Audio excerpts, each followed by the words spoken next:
Your badge doesn't scan anymore, said the security guard with a half-eaten donut in one hand and a pitying look in his eyes. I stood there in the lobby, holding a coffee that still had steam coming off it, staring at the red denial light blinking like a damn heartbeat.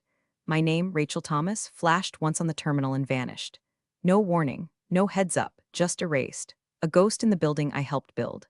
2 floors up, Bryce, the CEO's son and walking LinkedIn profile pic, was still shaking hands after the successful product launch he hijacked. Same platform I spent 12 years keeping alive through outages, turnover, and budget slashings that felt like open-heart surgery without anesthesia. Time for new leadership, he had said to the entire department with a smirk and a Starbucks cup he didn't pay for. Fresh blood for the new era. And then, Rachel, thank you for your service. You're done here, just like that. After the streamers dropped from the ceiling and the interns clapped like trained seals. No handshake, no thank you speech. Just a thin man in designer sneakers trying to look brave in his dad's shadow, firing the only person who still knew how the old system actually worked. They framed it like a symbolic transition. Said my departure would send a clear signal to the market.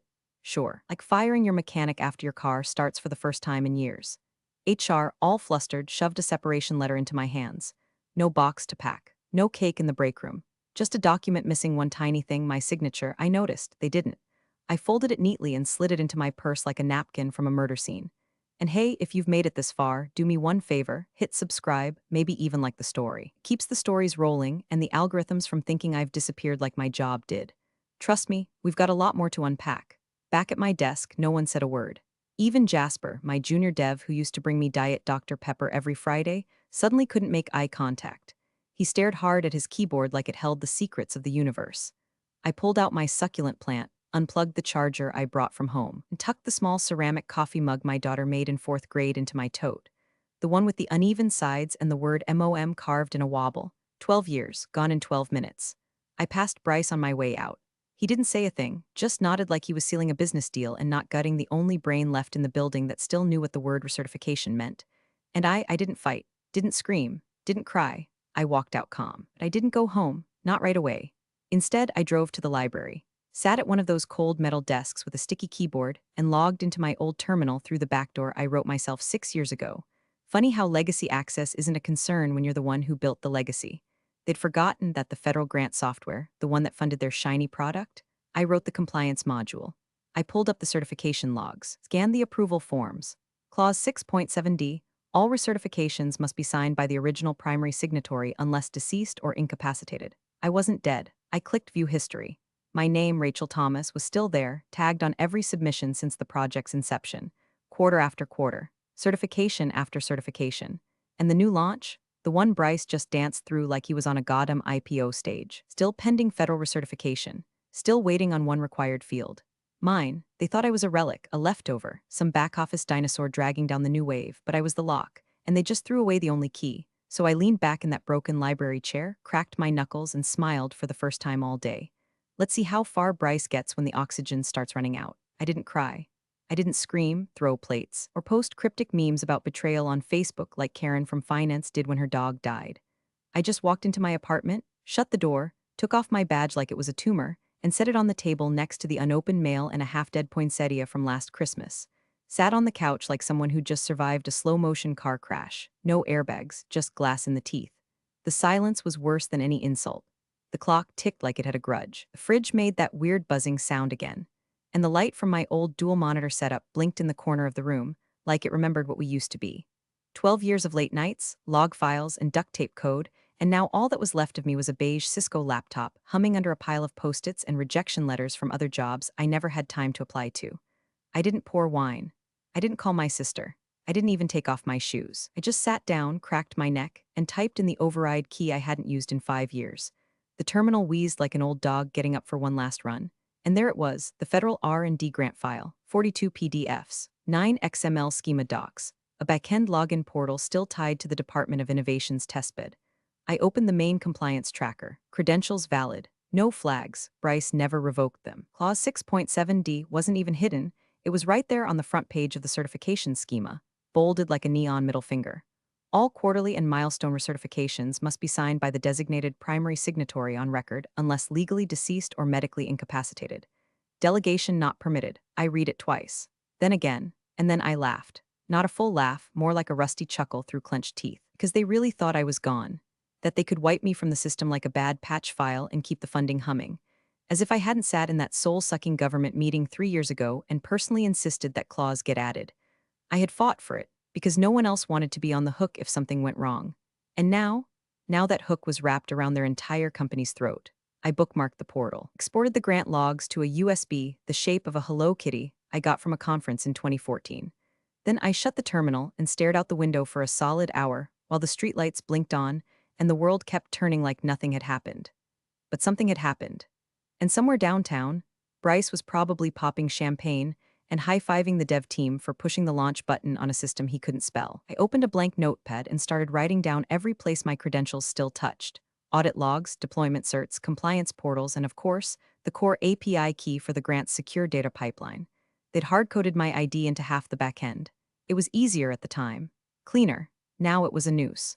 They'd cut me loose without reading the fine print, without asking who the grant agency would call when something failed, without realizing that if even one quarterly cert lapsed, the funds froze, and they just pushed a broken, uncertified platform live. I wasn't going to sabotage anything. I wasn't going to hack their servers or leak passwords. I wasn't even going to send an anonymous tip. I didn't have to. I just had to not sign. Let them run out of air on their own. Bryce's idea of innovation was a dashboard with his initials in the footer and a dark mode toggle. He called it Helix, like it was some kind of miracle drug, instead of a half-baked Frankenstein of a project stitched together by a no-bid contractor he met at a rooftop crypto mixer. First day post-launch, he wheeled a cart of Red Bulls into the bullpen like a substitute teacher bribing middle schoolers. "Welcome to the new era," he said, chest puffed, as if we'd all just stepped into a TEDx talk about synergy. Then came the Slack announcement, 2 more layoffs. A QA lead with 8 years under her belt, and one of the last DevOps guys who could spell infrastructure. No severance packages. Just we're pivoting lean. In Bryce speak, lean meant deleting the safety net and blaming the fall on gravity. He canceled all compliance training sessions, said they were legacy rituals that discouraged risk-taking, and he went on a podcast and told the host the company was entering a hypergrowth phase driven by agility and founder-led execution. Meanwhile, in the actual building, contractors weren't getting paid, VPN tunnels were crashing mid-deploy, and the product's internal cert system, the one tied directly to the federal funding timeline, was throwing silent sync errors. But no one could tell Bryce, because Bryce didn't listen. He called bugs features of transformation. Every time someone brought up an error in Jira, he replied with "iterate on that." The man once tried to open a CSV file in Photoshop, and now he was running the company. From where I sat, watching the chaos through a dozen invisible endpoints, it was almost artistic. I had alerts set on every backend audit ping. The logs lit up like a Christmas tree. Failed auths, unsynced token refreshes, ghost users triggering outdated job queues that hadn't been touched since 2020. I didn't lift a finger. It was all them. In the dev Slack, my name started popping up like a haunting. Did Rachel ever document this key rotation thing? Anyone know if Rachel set up a backup for the GRT cron cert? Did Rachel leave the vault passphrase anywhere? I'm locked out. I could almost hear them whispering over lukewarm burritos in the break room, wondering why nothing was working, why the Jenkins deploy froze, why the staging build suddenly needed a cert that hadn't been reissued since last quarter. And the answer was always the same, because no one had replaced me. They just deleted me. And now the house I built was folding in on itself. The first real break came when a freelance security consultant posted in the internal hash payments channel, "Hey, one of the contractor payroll tokens just got rejected by the backend. Looks like a missing cert on the transaction handler?" Bryce responded with a sunglasses emoji.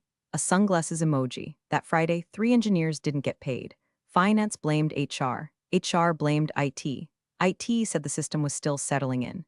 And Bryce posted another Slack. Change is uncomfortable, but so is growth. Contractors started bailing. A front-end guy with a newborn ghosted mid-sprint. A project manager took a mental health sabbatical and never returned. And all the while, Bryce was still standing in front of digital whiteboards on Zoom, sketching vision pyramids and saying, "Rachel was a great builder, but now we're scaling." No, Bryce, you weren't scaling. You were sinking with a smile. The first report came in just after lunch on a Wednesday. "Hey, is anyone else getting locked out?" It was Derek, intern they never officially onboarded, poking his head into the dev pit with the confidence of a man who thought Docker was a food delivery app. At first, no one responded. People thought it was user error. Then Marta, senior backend, 3 monitors and a standing desk, froze mid-keystroke. "Shit," she muttered, "mine's down too." By 2:14 p.m., 4 machines were dark. By 3 o'clock, Jenkins refused all deploys. Staging froze. Prod reverted to a rollback build from 2 months ago. The Slack thread in Hashin for help lit up with question marks and slow panic. Anyone else losing access? Token refresh failing? 404 from internal auth? Then someone dropped a screenshot. A plain black terminal window with a single red line. GRTC.5 cert invalid connection terminated. That's when the fear set in. Bryce didn't notice at first. He was still in a conference room giving a talk to the new marketing interns about the blockchain of mindset. But IT noticed, and they were not calm. I was watching all of it unfold from the comfort of my apartment, feet up, tea in hand, admin panel, glowing quietly on my second monitor. My custom dashboard, the one I built years ago when no one else wanted to learn the government's clunky old compliance systems, hummed without error. All green lights on my side, and more importantly, full access. They hadn't shut me out because they didn't know how. The new system had no hooks into the old cert layer. Bryce thought it was all deprecated, like I was. He never realized that I built the original system to require a quarterly revalidation of device credentials, tied directly to the GRTC.5 certificate issued through the Department of Innovation. And that cert expired 5 days after they launched without me, so I started pulling levers. Nothing dramatic, no nukes, just cleanup. Outdated token chains, deleted. Stale device credentials, gone. Unverified logins from the QA subnet, revoked. It wasn't sabotage, it was hygiene. They launched a product without renewing the very backbone it stood on. I just let the rot catch up. Bryce, of course, responded with the grace of a drunk peacock in a glass factory, stormed into its bullpen, demanding to know why his platform was broken. When no one gave him the answer he wanted, he fired the infrastructure lead, Ron, a man who hadn't taken a sick day in 6 years and once fixed a broken cluster during his mother's funeral. Then Bryce did what all bad leaders do when they're spiraling. He held a town hall. A full company Zoom call. Camera mandatory. No questions allowed. He opened with, "We're going through growing pains. Realignment is hard. Loyalty is critical right now." Then he started assigning blame. Passive-aggressively, of course. "We need team members who want to be here, who understand urgency." That was rich coming from a man whose idea of urgency was using his dad's name to book Coachella VIP passes. I watched it all from my end like a rerun I already knew the ending to. Their new system had no bridge. Their certs had no renewal path. Their access logs were full of ghosted pings to an invalid endpoint. And the one person who could have saved them, they let walk out the door without so much as a handshake. And now they were stuck in limbo, locked out of the system they launched too soon, backed by money they could no longer justify, tethered to a federal grant that required a ghost to recertify their existence. I refreshed my portal. 15 more terminal locks. System status, degrading. I didn't smile. I didn't gloat, I just kept cleaning house. The email hit at 10:17 a.m. on a Thursday. Subject line, notice, GRTC.5 grant recertification audit, site visit required. It came from a no-nonsense Gov address addressed to the company's legal, compliance, and finance leads, with all the digital warmth of a root canal notice. The body was polite, bureaucratic, and impossible to ignore. In accordance with Clause 6.7d of your grant agreement, the Department of Innovation will conduct an on-site recertification audit. Per statute, the original primary signatory must be present for certification validation. Please confirm availability no later than COB Friday. It might as well have been written in blood. Within 50 minutes, the CFO was pacing the hallway like a man trying to remember if he left the stove on. In 2019, I knew him, Darren, sharp suit, decent instincts, and the only exec who ever thanked me when I bailed out the quarterly expense system mid-crash 3 years ago. He wasn't stupid. He understood paperwork. He understood liability. He was also the first to say it aloud. "We don't have access to the primary signatory." Bryce, lounging in his glass office like a Bond villain on Ambien, didn't even look up from his phone.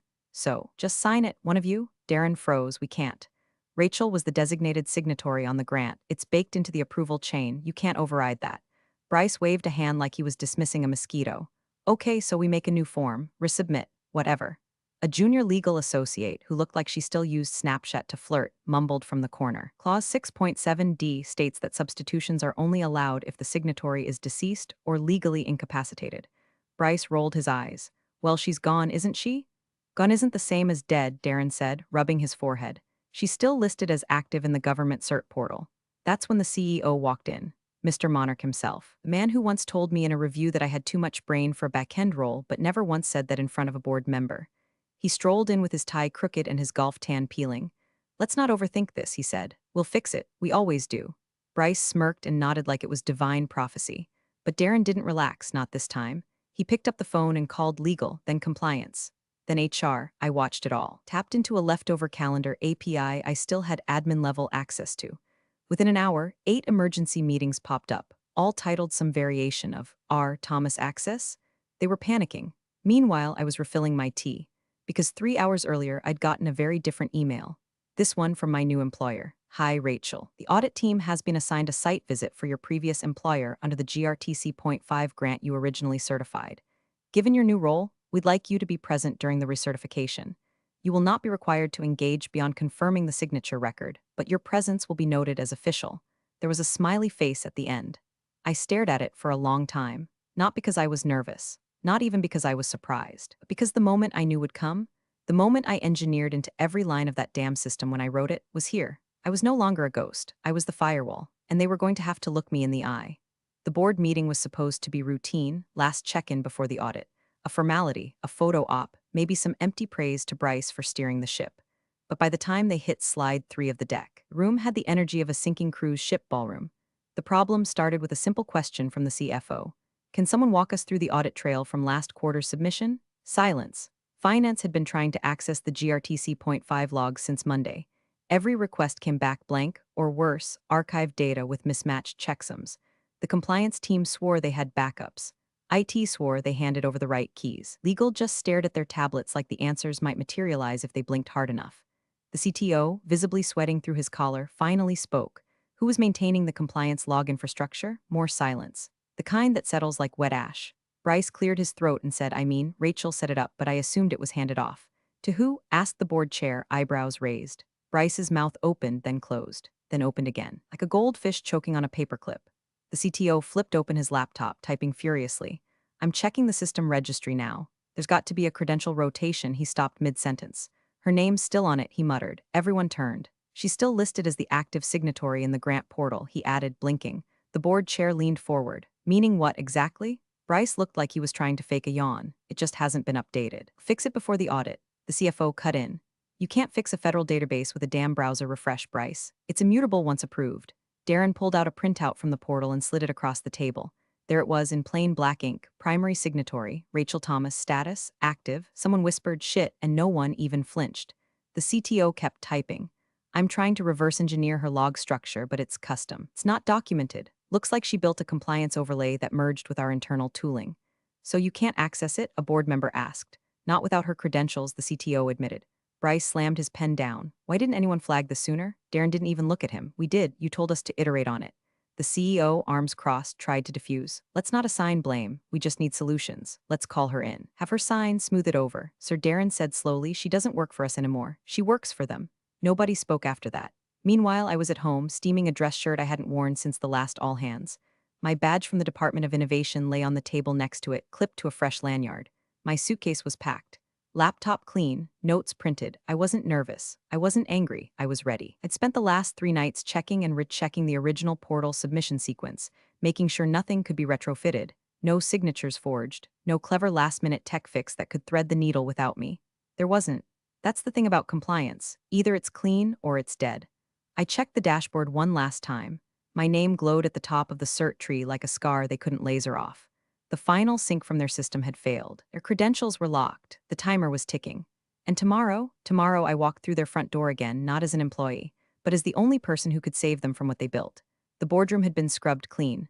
Literally, someone must have gone on a last-minute Clorox rampage because the whole place reeked of lemon-scented desperation. The projector flickered with a looped welcome slide, GRTC Point 5 Federal Site Visit Transparency. Trust. Innovation, as if buzzwords could fog the smell of panic. Bryce sat near the head of the table, trying to look bored.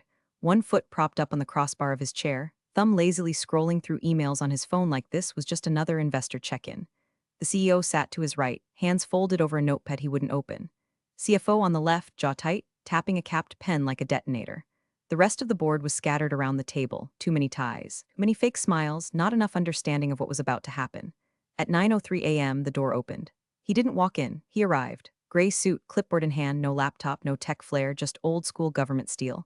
Good morning, he said, nodding once. I'm Grant Emerson, Office of Federal Tech and Innovation. I'll be conducting your GRTC Point 5 quarterly compliance audit. The CEO stood to shake his hand, smiled wide. We're excited to have you. Shouldn't take long. Emerson didn't smile back. He opened his folder with a precision that made the room go quiet. This project is currently funded under a $3.1 million federal match grant, he began, eyes never leaving the paper.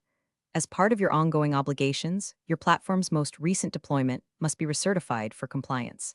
Per statute, This must be completed by the primary signatory on file. He looked up. Can you please confirm the availability of Rachel Thomas? Bryce blinked. She doesn't work here anymore. The room stilled. Emerson raised an eyebrow. I see. When was she officially removed from the project? The CFO coughed. We didn't remove her per se. She departed prior to the current milestone. Emerson nodded. Was a substitution filed? No, Darren replied quietly. Is she deceased or legally incapacitated? Everyone looked at each other. The aircon kicked on with a whimper. Bryce crossed his arms. Look, we've got the CTO here. We've got everyone involved in the build. If you need a walkthrough, we can give you one. Emerson closed the folder with a firm snap. I don't need a walkthrough, he said. I need the original signatory. Clause 6.7d requires it. If Rachel Thomas cannot recertify, this audit cannot proceed. Without recertification, Match Grant enters a suspended state pending resolution. The CEO forced a chuckle. Surely there's some kind of exception or override. I mean, we've launched. The product's live. It's already integrated with multiple departments. That may be, Emerson said evenly, but it doesn't change the legal structure of the funding. Bryce leaned forward, trying to sound confident. So what, you freeze the funds until we drag her back in? Emerson didn't blink, if she's willing. If not, the grant expires retroactively. That would include the most recent drawdown you used to finance the Q2 sprint, correct? Darren paled. Bryce scoffed. This is ridiculous. Emerson reached into his bag and pulled out a single sheet. Set it on the table. This is your most recent submission packet. It's unsigned. It's been flagged as incomplete in our system. Attempted submission came from an invalid credential string, yours, I believe, he said, glancing at Bryce. We're not listed as an authorized party. The board started shifting. Suits rustled. The CEO looked at Darren, who now had both hands on his pen. What happens if we don't get her? One board member asked. Emerson didn't answer immediately. He glanced at his watch, then the door. I believe that question will be answered momentarily, he said, and then the door opened again. The door eased open like it knew it was about to ruin someone's life. My shoes made the softest click on the polished floor, but you'd think I walked in swinging a wrecking ball. Heads turned, jaws tightened. Bryce went pale first, like a cartoon character about to get hit by a falling anvil labeled consequences. The CEO just stared, unmoving, hands still folded, as if maybe stillness would render him invisible. I didn't speak, didn't smile. Just walked in calm, blazer sharp, badge clipped high, folder in hand, like I belonged to a reality they no longer understood. Grant Emerson, the auditor, gave me a nod. Miss Thomas. I returned it, sat down in the empty chair at the far end of the table, didn't even glance at Bryce. Emerson flipped the folder open again, held it up like a mirror. This is the original GRTC.5 approval form, signed and registered 5 years ago. Designates the primary signatory as Rachel Thomas. He paused, scanned the room. The field is locked, cannot be reassigned. No override path exists unless conditions of death or medical incapacitation are satisfied and documented. The CEO finally blinked. So you're saying no one can substitute? Correct, Emerson said, which is why the current submission is invalid, and why the grant funding has been placed under immediate administrative hold. All usage of those funds from the last submission window forward is now under federal review. That landed like a bomb. Bryce opened his mouth, then shut it again. He looked to his father. Dad, but the CEO had nothing left in the tank. Just a slow, shallow breath as his eyes flicked between me and the document. He was running the math, the salaries, the vendor contracts. The half-finished projects currently being paid for with money that now didn't exist. Behind him, the CTO pulled up a dashboard on his tablet. We're locked out of the deployment environment. He muttered, cert expired. All pushes suspended. Finance platforms offline too, Darren added, reading from his phone. Stripe integration says funding source is flagged. A board member leaned forward, voice low, like he was afraid the walls might hear. So what happens if she doesn't sign it? Emerson was already packing up. Then your project is in breach, and the repayment process begins. Bryce stood. This is absurd. This is sabotage. Emerson looked at him coolly. This is compliance. No one moved. No one breathed. I sat there, legs crossed, calm as ever. They wanted drama. Tears, maybe a petty monologue. They got silence, not vengeance, precision. Bryce broke first, sweat pooling in the hollow of his collar, voice cracking as he blurted out, Who exactly did we fire? I turned my head slowly, finally looking at him. Then at the CEO. Then at the board. Not a word. Just a stare like stone. Carved from 12 years of being ignored, underestimated, overlooked. The silence answered everything they needed to know, and the collapse had only just begun. The silence was thicker than carpet glue. You could feel it clinging to the walls, crawling across the ceiling, seeping into every breath like mildew. No one moved. No one dared. Even Bryce had stopped his usual chair-spinning twitch, frozen with his mouth half open like he was buffering. The CEO sat perfectly still, hands limp on the table, the tremor in his knuckles just beginning to bloom. Emerson, calm as ever, looked across the table at me. Miss Thomas, he said, voice smooth and surgical, are you still willing to recertify the grant? It was a fair question, and for a split second, I let the possibility hang in the air like a low-hanging branch.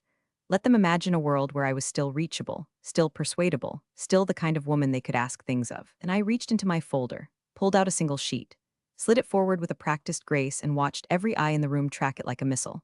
A new org chart. Header, Department of Innovation Grant Oversight Division Line 3, Rachel Thomas, Senior Program Compliance Officer, External Audit Liaison. I tapped the page once with my index finger. I've been reassigned. That was it. No threats, no raised voice. Just fact, cold, clean, and final. The CEO's lips parted. His jaw moved, but no sound came. The blood drained from his face in slow motion. He looked like a man watching his own signature on a foreclosure notice. Not angry, not even sad, just stunned, like the laws of physics had betrayed him. Bryce made a choking sound. Wait, but I thought she was, you thought wrong, I said. My voice didn't need to be loud. It carried just fine. Emerson glanced at the chart, nodded once, and folded the audit folder closed. Well, he said, turning to the head of the table, I think that concludes our visit. He stood, adjusting his tie, then added almost gently, like a priest before last rites, who exactly did you fire? The CEO's voice barely rose above a whisper.